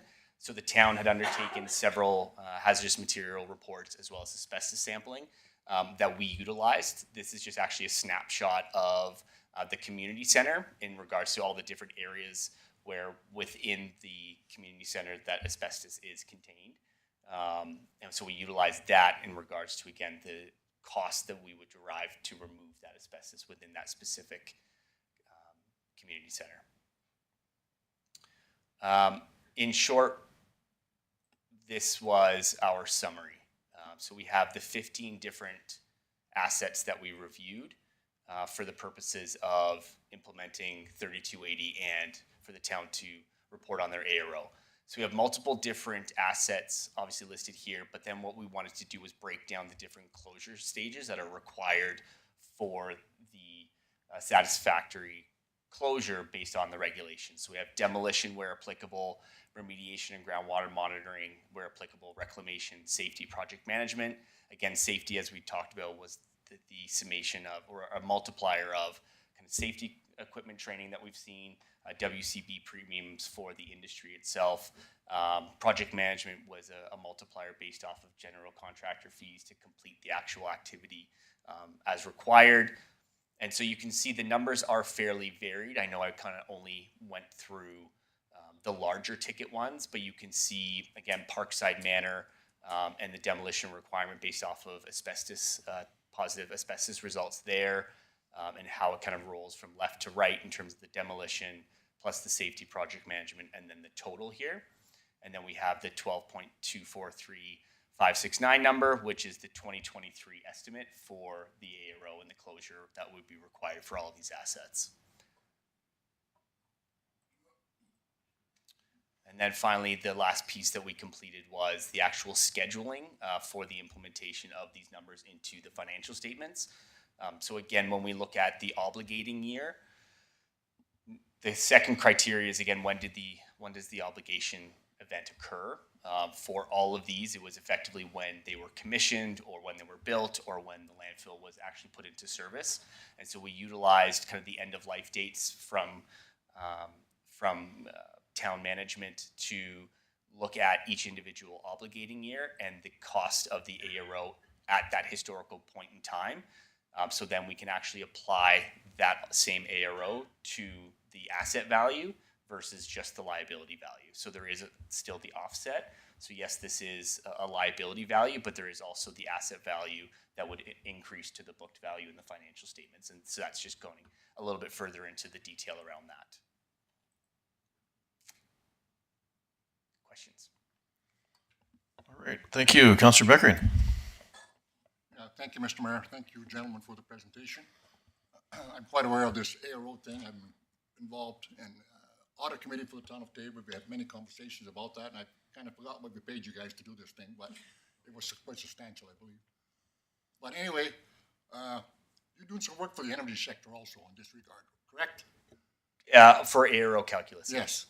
Now, since the energy industry is woefully negligent in their obligations regarding remediation, abandonment control, reclamation, and I know this is a requirement for PSAB, but what makes you believe me, or I believe you, that there's going to be any action taken for this because nobody else is listening, right? What action is taken based off of these numbers? That's correct, sir. The standard itself is looking for the future of the potential requirement for upon closure. The actual execution of this into the future would be based off of the opinion and the decisions of the town at that point. The legal obligation as it exists towards the standard today is that upon end of life or upon permanent closure. So that would be dependent on the town to make that determination. Thank you, Mr. Mayor. Follow up though. Sure, you bet. So the legal obligation, I fully understand that. Yes. Down the road somewhere. But the legal obligation in the energy sector is exactly the same, but it's not being enforced. So what makes you think that we should be doing that? I know it's a requirement, but Sure. But what good does all this do? Purely for our purposes here was just a financial statement. So I can't speak necessarily to the compliance within the energy industry and kind of who's maintaining that. Again, this is based off of the standard that the Public Sector Accounting Board put forth as a requirement to start booking the AROs to the financial statements.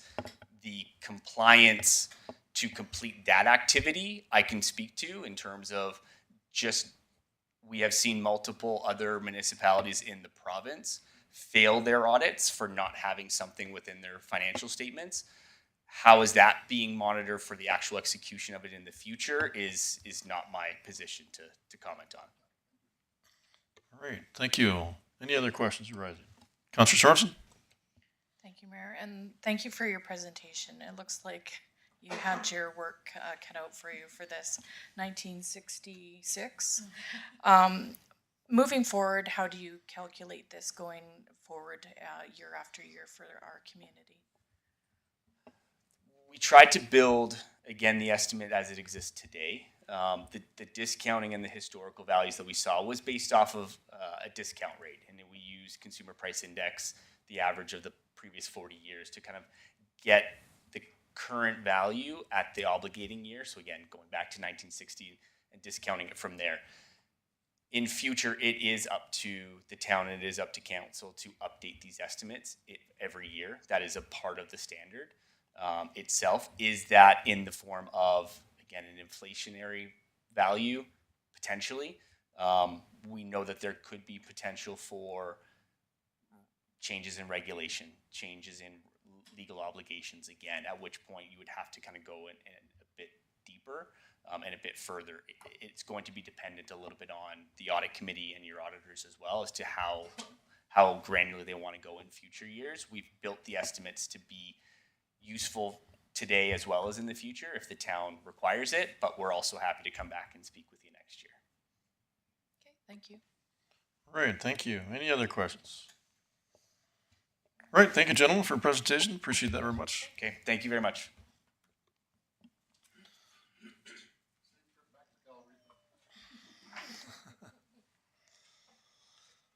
All right, on to item 8.3, Trail 77 funding. Mr. Tebow.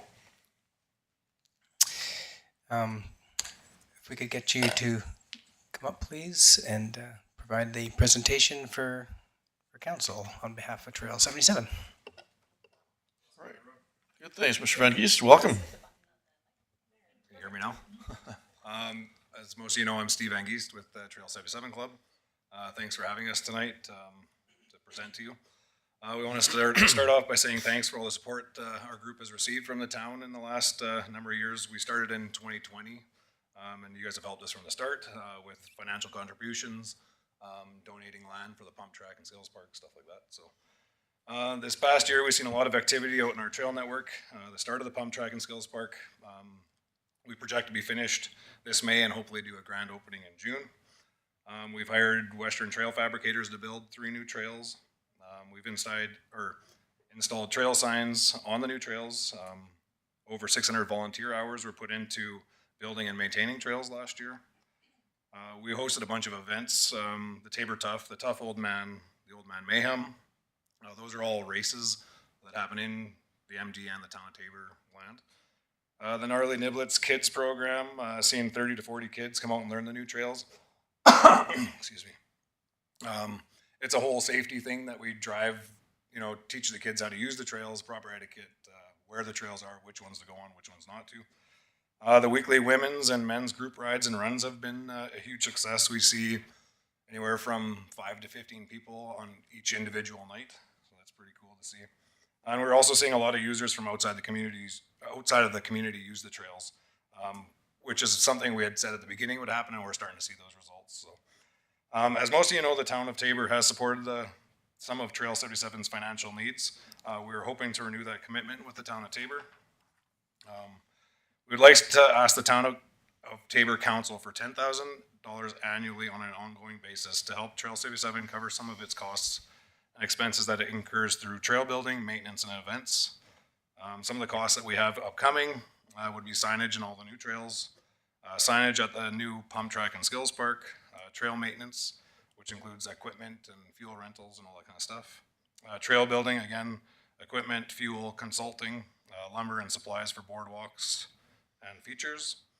Then the community events that we host, the running and biking events, the kids event that we're still doing every year, and then the grand opening of the park.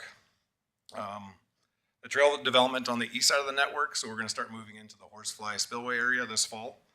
That construction should be done by that time, which should see another 8 to 10 kilometers of new trails being built.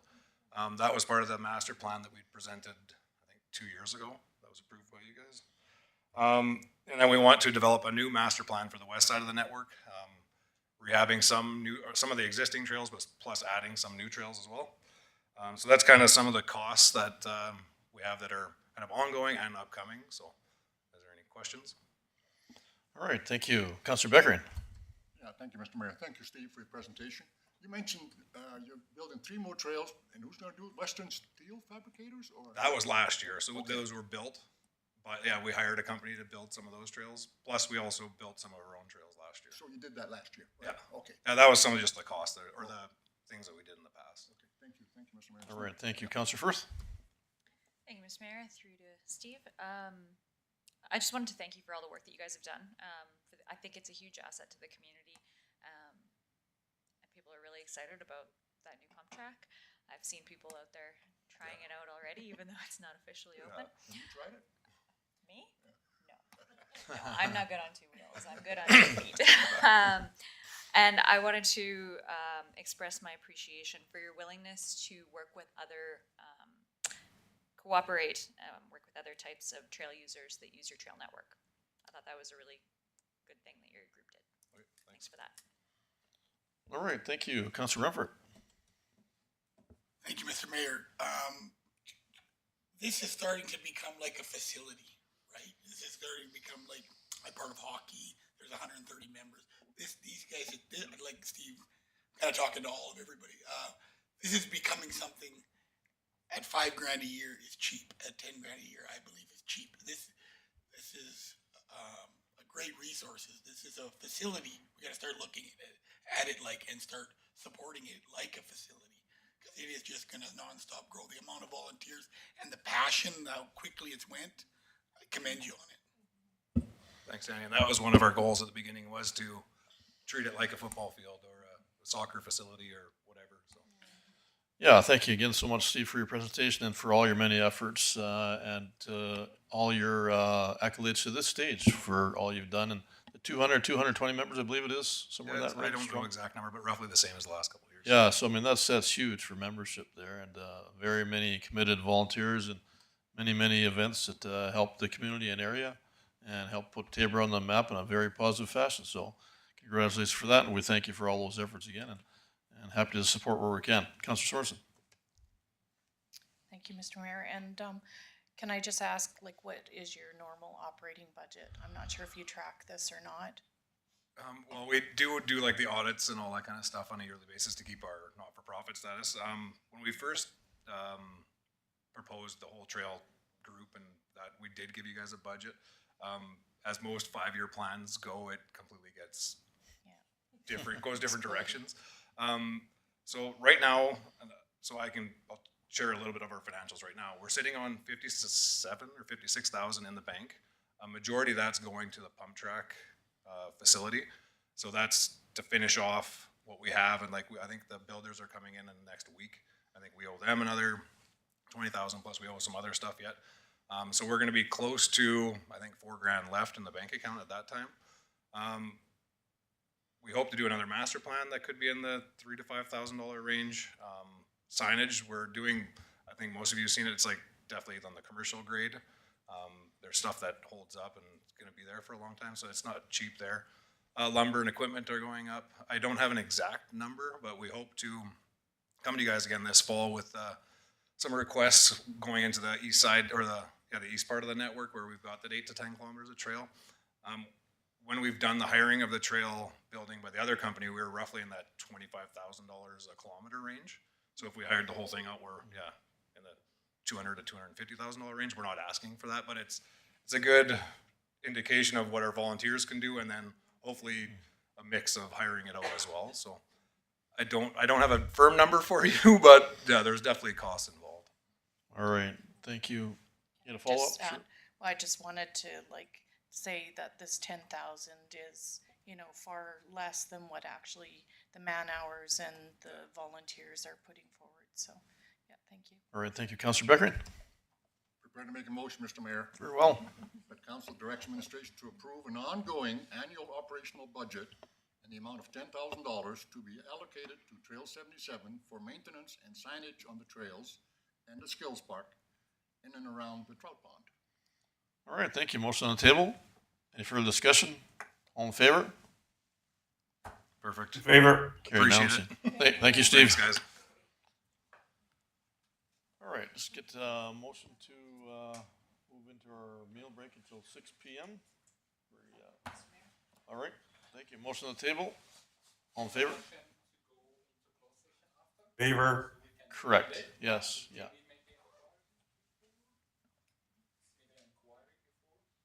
Thank you. All right. Yes, all right. Thank you. Yeah. Motion on the table. All in favor? Carried unanimously. Yes. Thank you. Okay. Yeah.